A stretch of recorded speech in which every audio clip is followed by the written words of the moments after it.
Assalamualaikum warahmatullahi wabarakatuh. Selamat datang di Bicara Pajak. Bersama saya Faris Sustian. Di video kita kali ini, kita akan membahas tentang aturan terbaru, yakni tentang SPT masa unifikasi. Kalau di beberapa video saya yang lalu, kita sudah membahas tentang apa itu SPT unifikasi, kemudian bentuknya seperti apa. Nah, di sini ada penegasan kapan nanti berlakunya SPT unifikasi ini dan seperti apa bentuknya serta bagaimana cara pembuatannya. Nah, di video kita kali ini kita akan membahas masih sebatas pengenalan dulu ya, karena nanti untuk tutorialnya nanti kita akan buatkan, tapi untuk kali ini kita akan membahas tentang peraturan Per 24 tahun 2022 ini gitu. Jadi silakan disimak pembahasan tentang SPT unifikasi ini.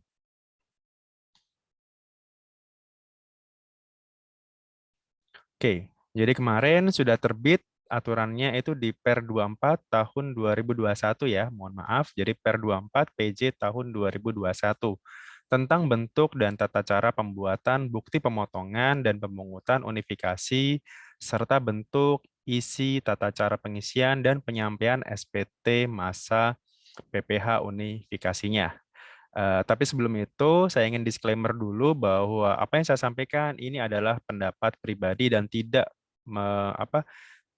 mencerminkan atau tidak mewakili pendapat instansi atau pendapat dari DJP di sini. Oke, kita bahas aja tentang Per 24 ini.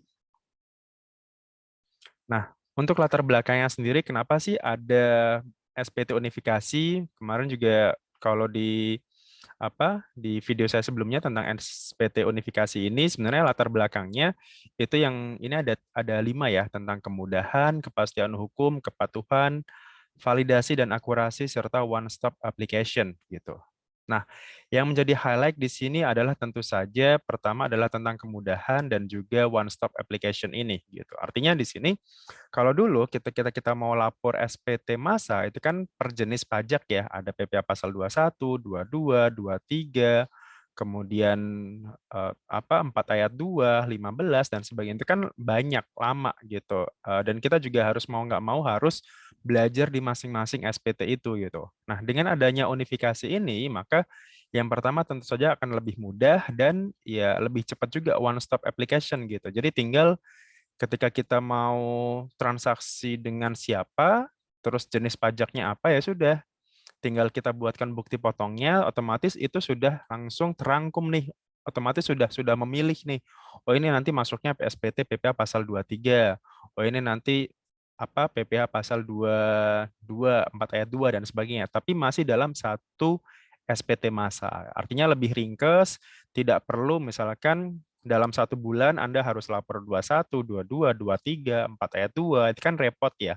Apalagi kalau misalkan ternyata salah satunya telat, misalkan Anda kena sanksi gitu. Tapi kalau di sini cukup satu SPT aja yang Anda laporkan udah selesai gitu. Jadi lebih lebih mudah dan tentu saja one stop application tadi gitu. Kemudian ini roadmap-nya sebenarnya ini sudah dimulai dari tahun 2019, kemudian nanti atau di tahun ini ya, di tahun 2022 ini nanti akan berlaku secara nasional gitu. Jadi per nanti April 2022 nanti akan berlaku secara nasional untuk SPT unifikasi ini. Jadi siap-siap aja kita mulai belajar dulu tentang apa itu SPT unifikasi. Kemudian di sini kewajiban bagi pemotong atau pemungut ya. Sederhananya gini, kalau kalau pemotong pemungut adalah dia yang memberikan pekerjaan, dia yang memberikan uang di situ, pemberi kerjanya lah istilahnya gitu, atau yang memberikan pekerjaan untuk usaha tersebut atau kegiatan kegiatan kegiatan pekerjaan itu gitu.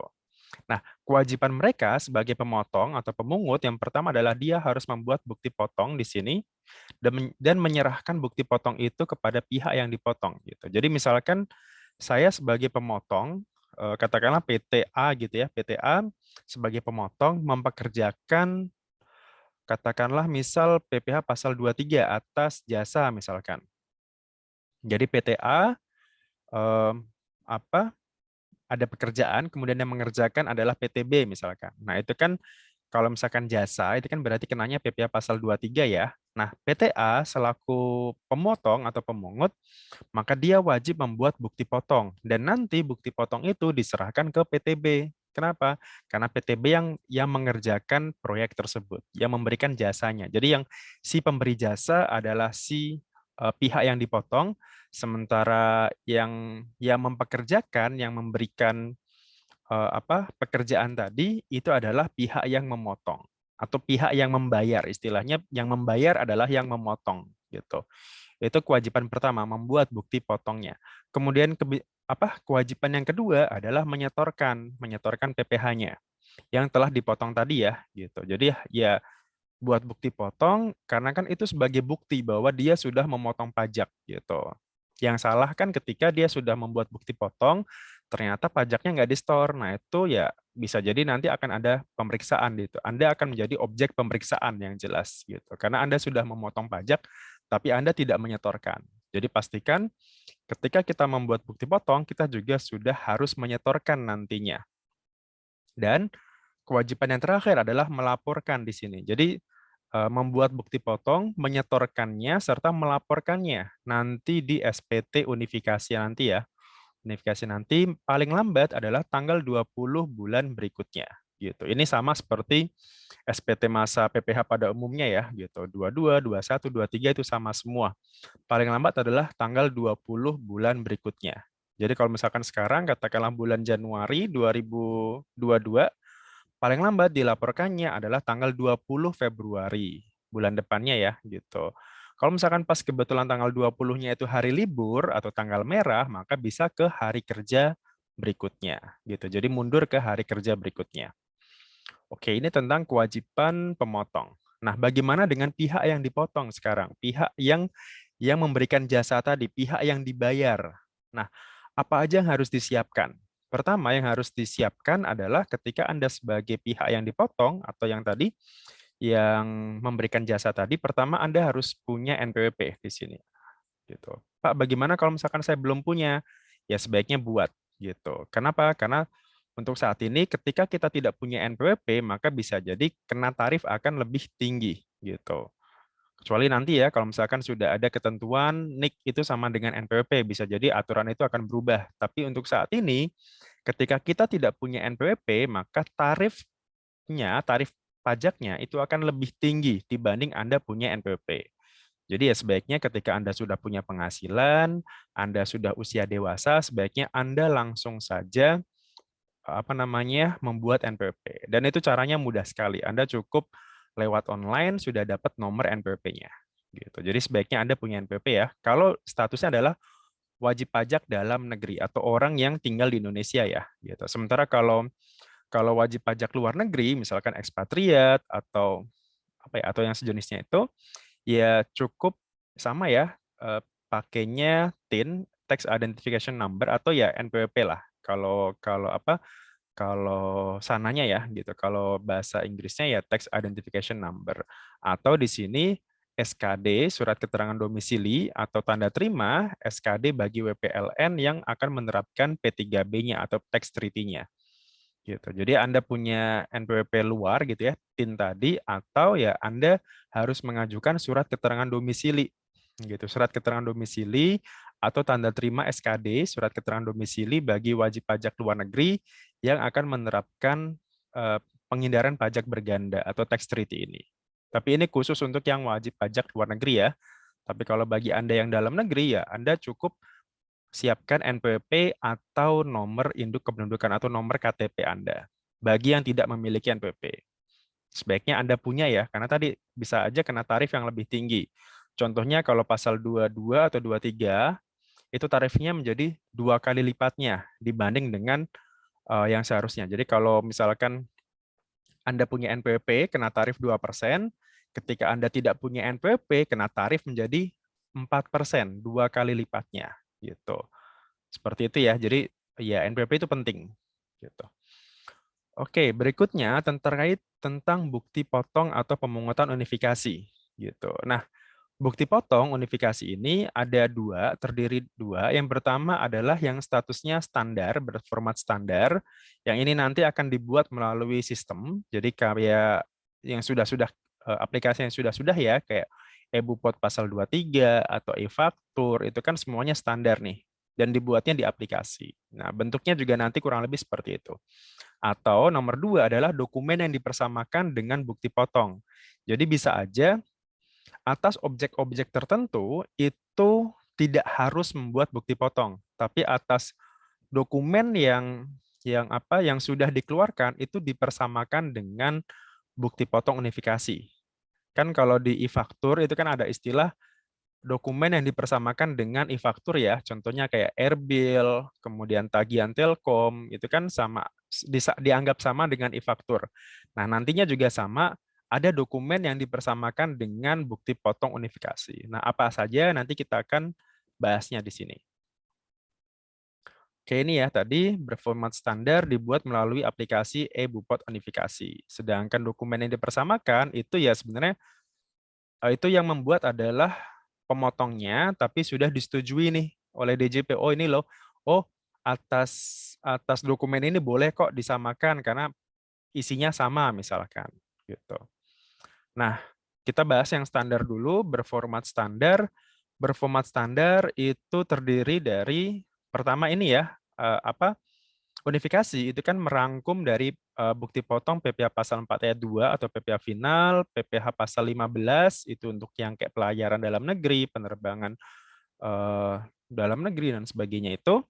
Kemudian pasal 22, pasal 23. Formatnya namanya itu adalah BPBS. Saya juga nggak tahu ini kepanjangannya apa. Kemudian kalau misalkan untuk yang luar negeri, yang pasal 26 dan 4 ayat 2 untuk yang final ya, yang wajib pajak luar negeri, itu formatnya atau formulirnya itu namanya adalah BPNR gitu. Ini juga sama, saya nggak tahu kepanjang. Mungkin bukti potong apa gitu ya, NR. Kalau ini BPBS. Oke, pembuatannya itu ya tadi ya harus melalui aplikasi eBupot unifikasi. Nah, nanti kita akan saya akan buatkan tutorial pembuatannya tentu saja. Cuma nanti ya setelah ini. Oke, di video berikutnya pastinya.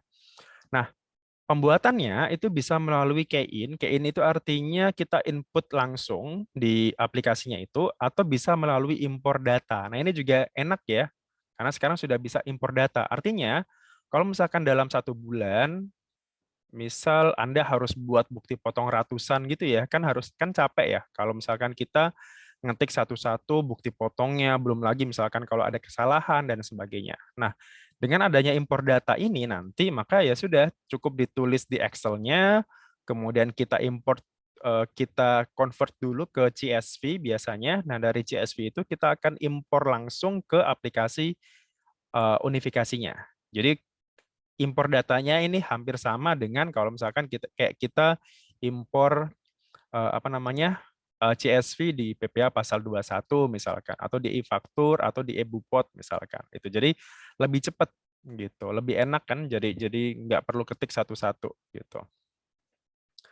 Nah, sekarang untuk penomorannya ini hampir sama ya dengan eBupot yang lainnya yang kayak pasal 23 itu di sini ada kode dokumen, ada kode seri dan nomor urutnya. Nah, untuk kode dokumen itu nomor 2 di sini untuk yang berbentuk elektronik. Jadi di sini 2, kemudian kode serinya itu 00 sampai 99. Ini nanti karena untuk kode seri ini bisa macam-macam ya. Dan nomor seri ini ya nomor urut dalam 1 tahun kalender gitu. Nanti kalau udah beda tahun berarti reset lagi nanti nomornya. Nah, ketentuannya di sini adalah untuk nomor seri diberikan secara berurutan walaupun jenis pajaknya berbeda gitu. Jadi misalkan hari ini kita buat PPh pasal 22, besoknya kita buat pasal 23, tetap tuh sequence, tetap urut gitu. Kemudian satu nomor seri di sini, satu nomor seri untuk satu wajib pajak, satu kode objek pajak dan satu masa pajak gitu. Jadi ya misalkan hari ini tadi ya, hari ini kita buat PPh pasal 22 untuk masa Januari 2022 ya sudah itu satu nomor. Berikutnya misalkan kita buat lagi katakanlah PPh pasal 23 masa Januari atas objek misalkan sewa kendaraan gitu. Nah, itu nomor 2. Jadi untuk satu masa pajak, kemudian satu wajib pajak dan satu kode pajak itu satu nomor gitu. Jadi bisa banyak banget nanti. Dan ini nomor bukti pemotongan unifikasi tidak berubah apabila terjadi perubahan atau edit atau pembetulan dan tidak dapat digunakan kembali apabila terjadi penghapusan atau pembatalan. Ini sama seperti penomoran e-faktur ya. E-faktur itu kan kalau fakturnya sudah dibatalkan kan nomor itu sudah tidak bisa dipakai lagi. Gitu. Jadi dianggap ya sudah kita harus buat nomor baru. Nah, sama seperti e-bupot ini juga ketika kita sudah membuat itu, ketika ada salah ya sudah dibatalkan aja gitu. Kemudian pembatalannya itu harus pakai nomor yang baru, jangan pakai nomor yang lama.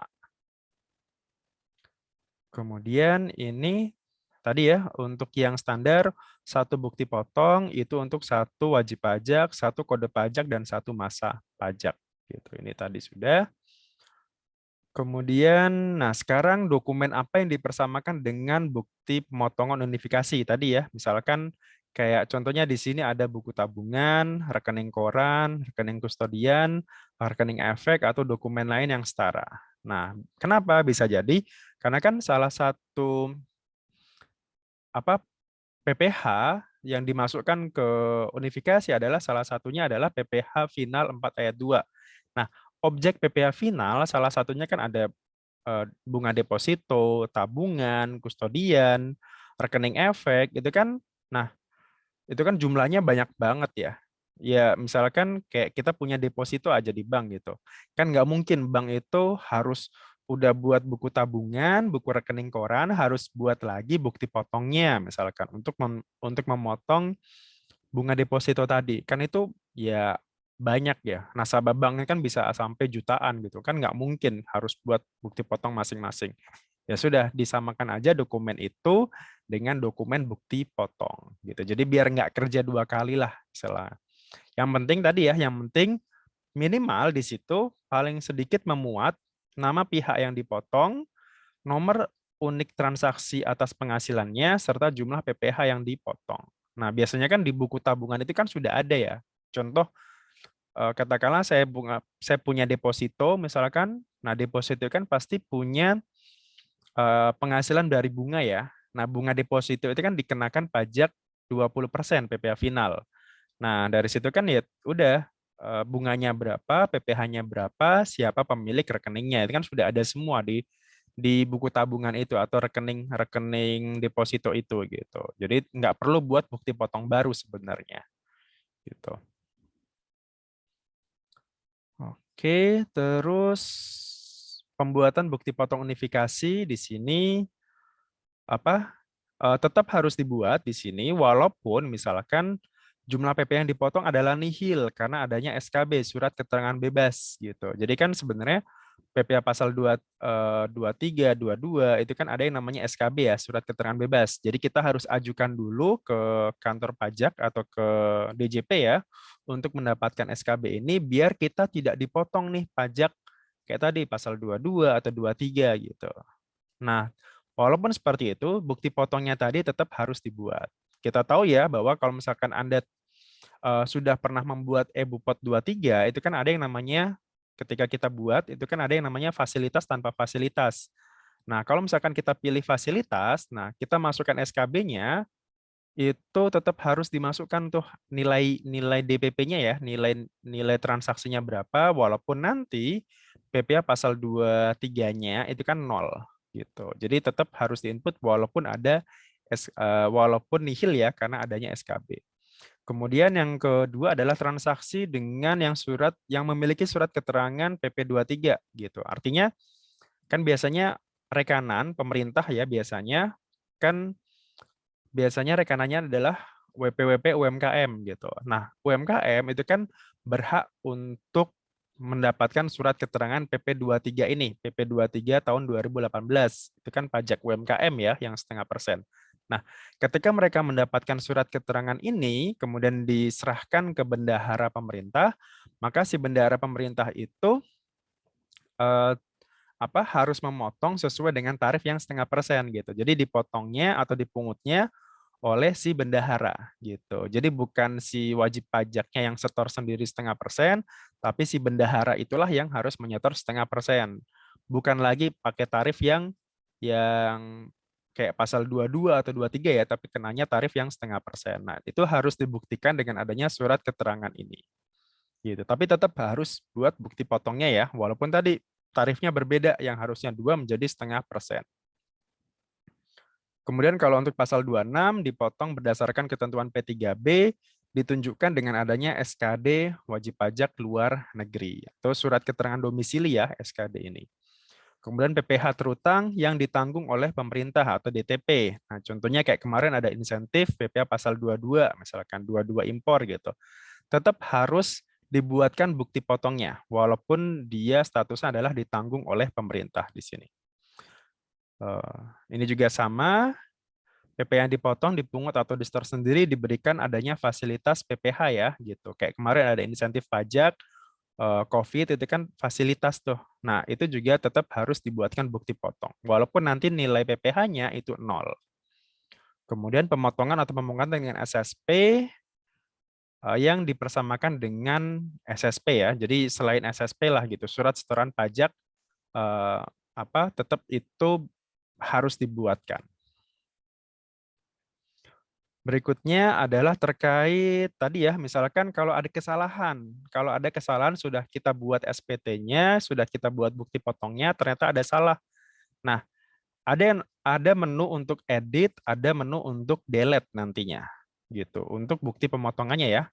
Nah, tapi syaratnya di sini adalah dapat dilakukan sebelum SPT unifikasi itu disampaikan gitu. Jadi sama seperti e-faktur ya. E-faktur itu kan masih bisa kita edit, masih bisa kita hapus selama SPT masa kita belum kita laporkan gitu. Jadi masih bisa kita edit ya, masih bisa kita ubah kalau ada salah misalkan NPWP, alamat, nilainya berapa itu kan masih bisa kita ubah atau hapus selama SPT unifikasinya nanti belum disampaikan. Nah, bagaimana kalau sudah disampaikan di sini? Kalau sudah disampaikan itu ada yang namanya pembetulan, pembatalan, atau penambahan bukti potong unifikasi. Jadi sama seperti PPN lah ya. Jadi kalau sudah dilaporkan SPT-nya, ada menu kan kalau di PPN kan ada faktur pajak pengganti, faktur pajak batal gitu kan, pembetulan SPT dan sebagainya. Nah, ini juga sama nanti sistemnya seperti itu. Pembetulan, pembatalan, dan penambahan bukti tadi ya kalau kita mau buat baru. Gitu. Oke, nah ini pembetulan bisa, pembatalan dalam transaksi dibatalkan, pembetulan misalkan ada kesalahan ya, misalkan terdapat kekeliruan, kecuali di sini adalah pembetulan itu tidak bisa dipakai kalau misalkan yang salah adalah nomornya, masa pajaknya, dan identitas pihak yang dipotong atau dipungut. Jadi sama seperti e-faktur lah ya. Jadi kalau identitasnya yang salah di sini istilahnya identitas yang dipotong yang salah ya berarti dia harus batal nih, bukan lagi pengganti gitu. Tapi kalau selain ini, selain nomor, masa pajak serta identitas nanti tinggal pembetulan aja. Nah, tapi di sini syaratnya ketika kita mau pembetulan SPT, syaratnya adalah sepanjang DJP di sini belum melakukan pemeriksaan atau pemeriksaan bukti permulaan gitu. Jadi masih bisa nih Anda masih bisa melaporkan pembetulannya selama belum diperiksa ya. Ini aturan umum lah gitu. Pembetulan untuk SPT apapun, baik itu masa, PPN, tahunan, PPh, masih bisa dibetulkan selama belum ada pemeriksaan atau bukti permulaan. Kemudian berikutnya ini adalah bentuk-bentuknya. Bentuk-bentuknya nanti tinggal kita buatkan saja nanti tutorialnya seperti ini kurang lebih bentuk SPT-nya ya. Ini bentuk SPT-nya. Untuk yang formulir yang pertama tadi ya, formulir BPBS tadi. Ini ada yang namanya final dan tidak final gitu. Kemudian di sini ada kategorinya. Di sini ada PPh pasal 2 4 ayat 2K, 15, pasal 22 atau 23. Pertanyaannya, kenapa kok pasal 21 belum masuk ke sini gitu? Karena kan kalau 21 kan karakternya agak sedikit berbeda ya dengan pasal yang lainnya gitu. Pasal 21 itu hanya dikenakan ke orang pribadi saja gitu. Sementara kalau yang lainnya itu bisa ke orang pribadi ataupun badan gitu. Cuman ya nanti bisa aja ya nanti biar apa kedepannya mungkin bisa aja disatukan semua gitu. 21, 22, 23. Intinya semua yang PPH output, semua PPH withholding, sistemnya withholding system, itu semuanya disatukan. Itu bisa aja. Dan ini jenis-jenisnya ya, ada apa? Ada karakternya di sini. Apa saja yang ada di sini itu yang jelas ada nomor bukti potongnya, jenis pemotongannya, identitas yang dipotong, masa pajak, kode pajak, dasar pengenaan pajaknya atau nilai transaksinya, tarifnya di sini ada tarif-tarifnya. Di sini tarifnya, kemudian PPh yang dipotong berapa, dokumen yang sebagai dasar. Jadi kalau kayak invoice, faktur pajak, kontrak itu kan dasar dasar dokumen ya. Kemudian identitas pemotong, tanggal bukti potong serta nanti ada QR code-nya, kode verifikasinya di sini. Jadi sama seperti e-faktur lah ya. Jadi sudah ada kode verifikasinya. Oke, ini untuk yang formulir BPBS. Nah, berikutnya adalah BPNR. Ini untuk yang subjek pajak luar negeri tadi ya. Subjek pajak luar negeri untuk pasal 26, 4 ayat 2 untuk wajib pajak luar negeri. Bentuknya hampir sama di sini. Hampir sama. Kemudian isinya juga hampir sama ya. Ada nomor bukti potong, identitasnya. Cuman kalau yang ini ya, tadi dia nggak pakai NPWP ya, tapi pakainya adalah TIN. Tax Identification Number, kemudian alamatnya di mana, negaranya mana, tanggal bulan tahun lahir, nomor pasportnya kalau ada, masa pajak, kode pajak, kemudian dasar pengenaan pajaknya. Ini semuanya sama ya dengan yang di atas tadi. Tarif, PPh yang dipotong, dokumen sebagai sumbernya, identitas pemotong, serta kode verifikasinya atau QR code-nya di sini. Gitu. Jadi ini sama aja dengan yang BPBS tadi ya, BPBS tadi. Cuman bedanya hanya identitas yang dipotongnya saja. Kalau yang dalam negeri itu dia punya NPWP, kalau luar negeri dia punyanya adalah TIN, Tax Identification Number gitu. Berikutnya, nah sekarang tentang SPT unifikasinya. Di video saya sebelumnya saya sudah menjelaskan apa saja sih SPT atau jenis-jenis pasal apa saja di PPh itu yang nantinya masuk ke unifikasi. Yang pertama adalah PPh final di sini, kemudian pasal 15, pasal 22, pasal 23, serta pasal 26. Ini kalau yang tadi ya, yang subjek pajak luar negeri. Ini semuanya dalam negeri. Ini aja yang luar negeri aja. Oke, jadi kelima jenis pasal ini itu disatukan ke dalam unifikasi. Kecuali tadi ya, sementara ini kecuali yang PPh pasal 21. Bisa aja nanti tahun depan misalkan ini tambah 21 gitu, bisa aja. Yang jelas PPN nggak akan masuk ya di sini karena kan ini PPh, udah beda jenis pajak kalau itu. Cuman kalau ini kan cuman beda pasal aja. Kemudian SPT unifikasi ini itu ada paling tidak ada 4 lampiran di sini. Ada lampiran induk di sini, kemudian daftar rincian penghasilannya yang di store sendiri, atau yang dipotong oleh pihak lain. Kan di store sendiri kan contohnya kayak ada pasal 15, itu kan ada yang di store sendiri ya. Kemudian PPh final 4 ayat 2 itu kan ada juga yang dipotong oleh pihak lain ataupun yang di store sendiri. Itu ada. Kemudian ini daftar bukti pemotongannya gitu. Jadi ada yang di store sendiri, ada juga yang dipotong oleh pihak lain ya, oleh istilahnya output-nya gitu. Kemudian pembetulan masih bisa dapat dilakukan untuk satu atau beberapa jenis pajak gitu. Jadi bisa aja kalau dulu kan pembetulannya untuk satu masa, satu jenis masing-masing ya. Nah, kalau sekarang untuk satu masa bisa pembetulan langsung ataupun misalkan dalam satu masa itu ada beberapa kesalahan gitu. Misalkan dalam satu masa, misalkan di bulan Januari, yang salah apa saja nih? Pasal 22 salah, pasal 23 salah, 4 ayat 2 salah. Nah, itu masih bisa dibetulkan dalam satu SPT. Jadi, nggak perlu buat pembetulan masing-masing, nggak. Jadi, cukup satu SPT aja yang dibetulkan. Kemudian memberi tanda bahwa tempat yang disediakan pembetulan ya, kayak pembetulan 1, 2, 3 gitulah. Kemudian ini syaratnya, syarat administrasinya belum dilakukan pemeriksaan atau pemeriksaan bukti permulaan. Ini ya, ini sudah secara umum di Undang-Undang KUP. Kemudian mengikuti bentuk yang semula, jadi sebelum dibetulkan. Jadi sama kayak e-faktur ya. Jadi kalau pembetulan kan sebenarnya sama, cuman kodenya aja yang berubah kan, gitu. Nah, kemudian kalau misalkan pembetulan itu menyebabkan pajak kurang disetor, ya berarti kekurangannya harus dilunasi dulu gitu.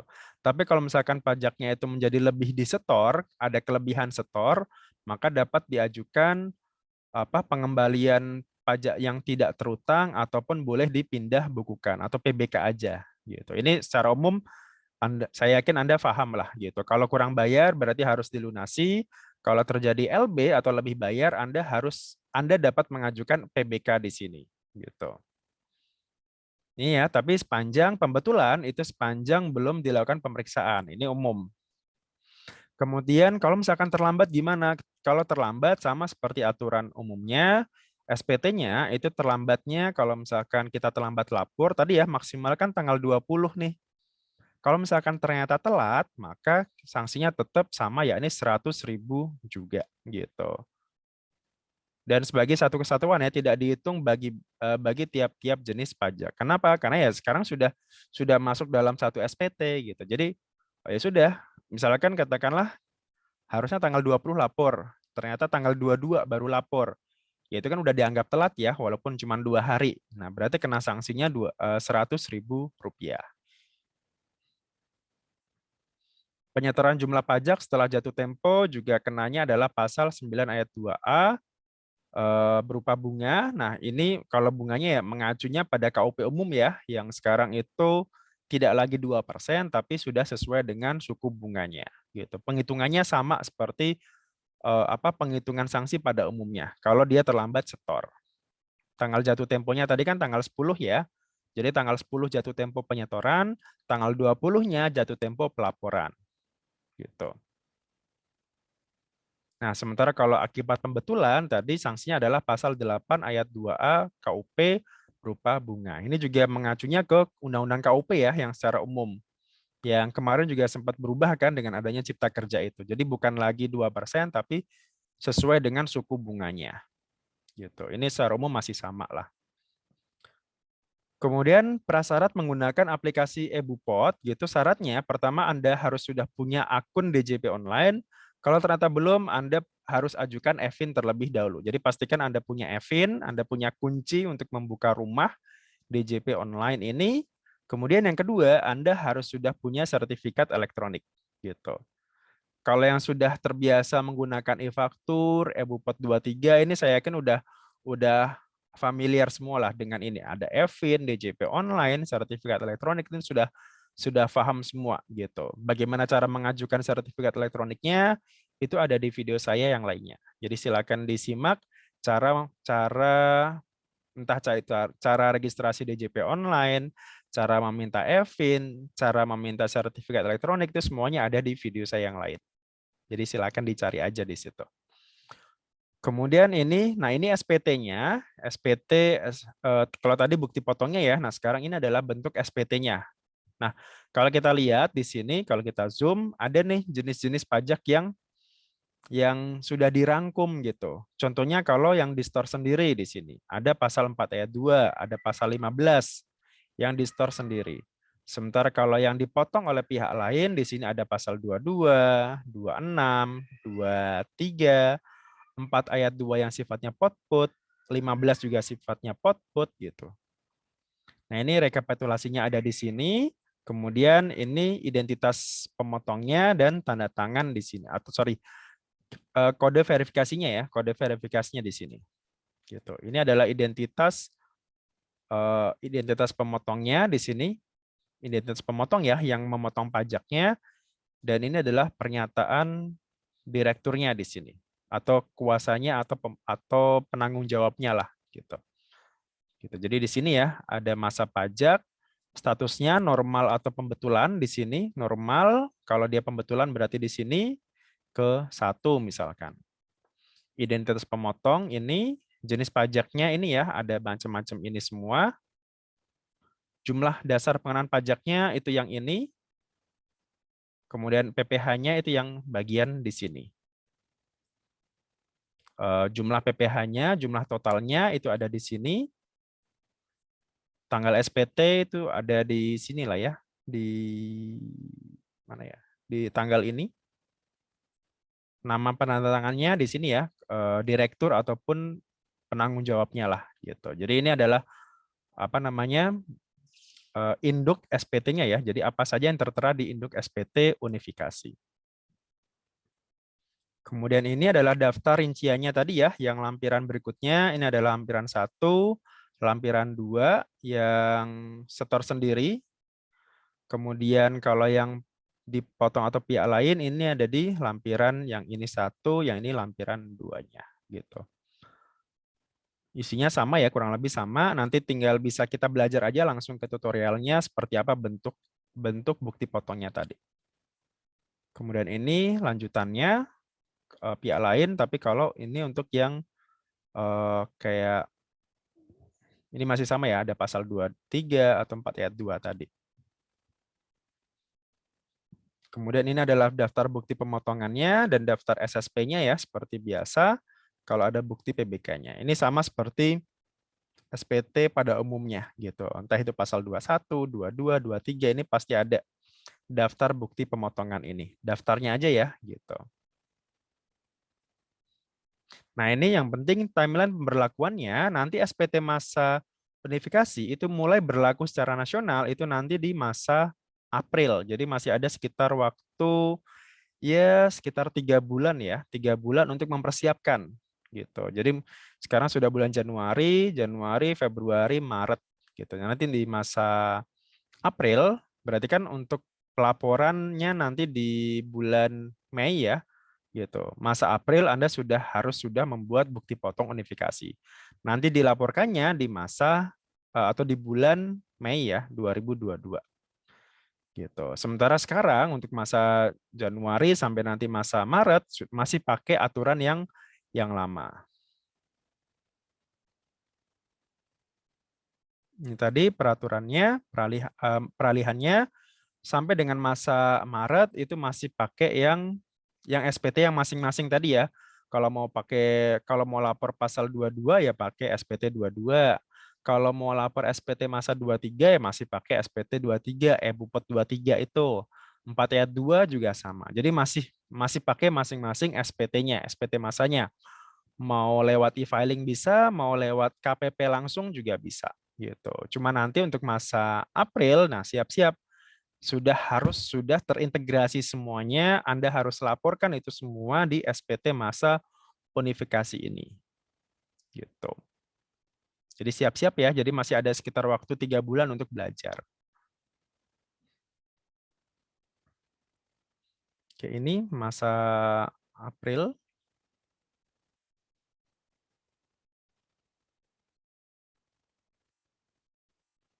Nah ini, peralihannya lagi pelaksanaan hak dan pemenuhan kewajiban yang belum diselesaikan pada masa sebelum SPT disampaikan unifikasinya, mengacunya pada Per 4 tahun 2017 ya gitu. Jadi masing-masing masih pakai yang SPT masa tadi gitu. Per pasal tadi PPA pasal 22, 23 dan sebagainya tadi.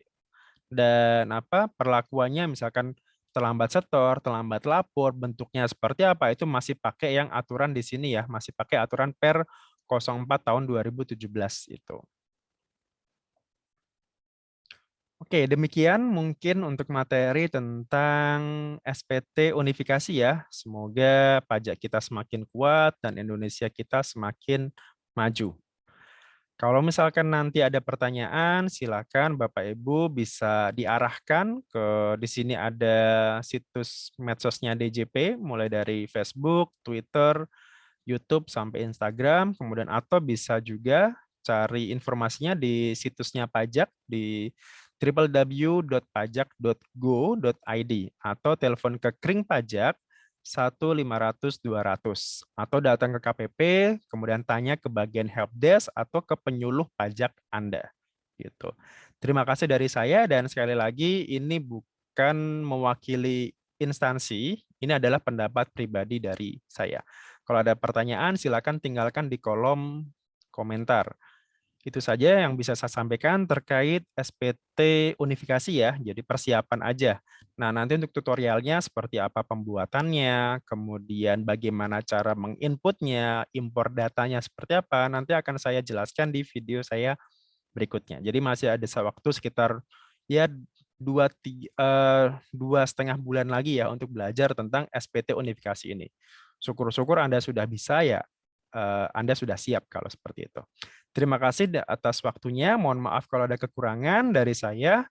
Assalamualaikum warahmatullahi wabarakatuh. Salam.